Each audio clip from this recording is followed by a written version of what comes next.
empat alasan atau empat cara. Yang pertama adalah gemar untuk menuntut ilmu agama. Dan ini menempati urutan pertama. Kenapa saya tulis pertama? Karena ilmu agama di dalam Islam adalah merupakan sesuatu yang sangat prinsip.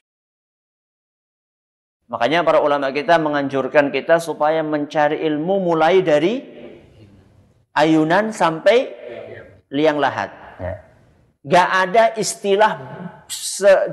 istilah selesai belajar. Makanya saya senang sekali kalau misalnya ada pengajian seperti ini, walaupun sebulan sekali ya. Alhamdulillah, daripada enggak. Alhamdulillah, ya. Mestinya kita terus nambah terus. Ya. Kebutuhan kita terhadap ilmu agama itu melebihi kebutuhan kita kepada makan dan minum. Karena dalam sehari makan dan minum kita cuma 3 kali. Kalau ilmu kita butuhkan setiap detik kita butuhkan. Contoh, bangun tidur. Butuh ilmu nggak? Ilmu apa? Ilmu melek, iya betul. Iyalah, enggak apa-apa. Enggak, bangun tidur setelah melek ngapain? Ngulet.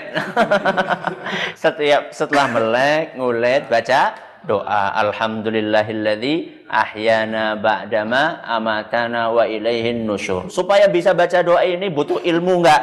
Butuh. Bangun, habis itu jalan ke kamar mandi, mau masuk kamar mandi, baca doa. Apa doanya? Allahumma inni a'udzubika minal khubuthi wal khaba'ith. Butuh ilmu. Sampai kamar mandi, maaf ya, mau mendahulukan kaki kanan apa kiri? Kiri.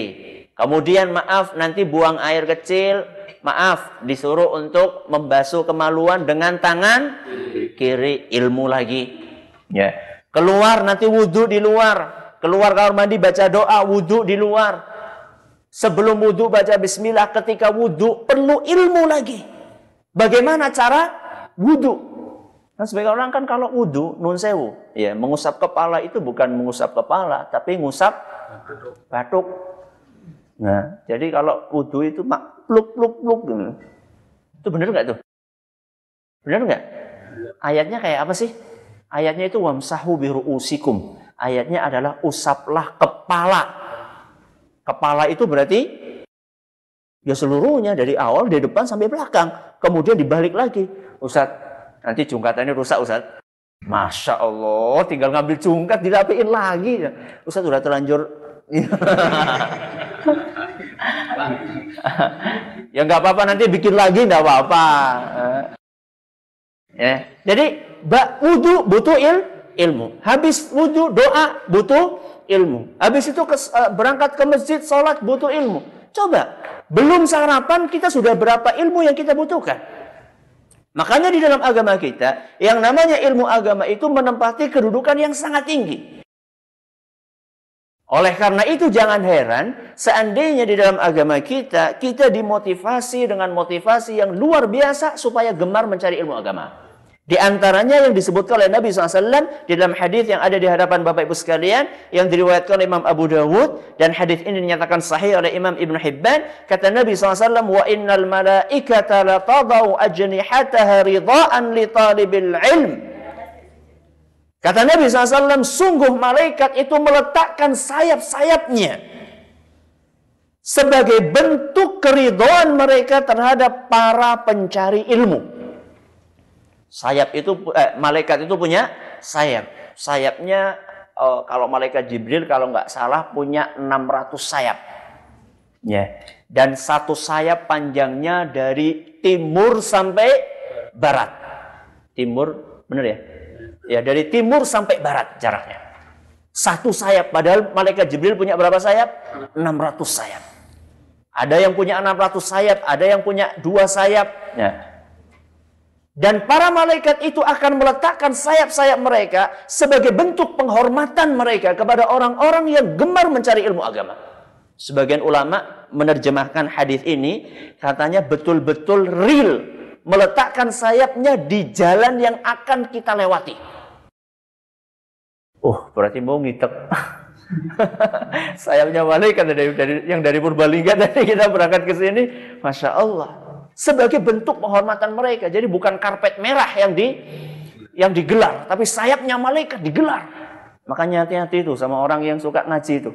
Ya.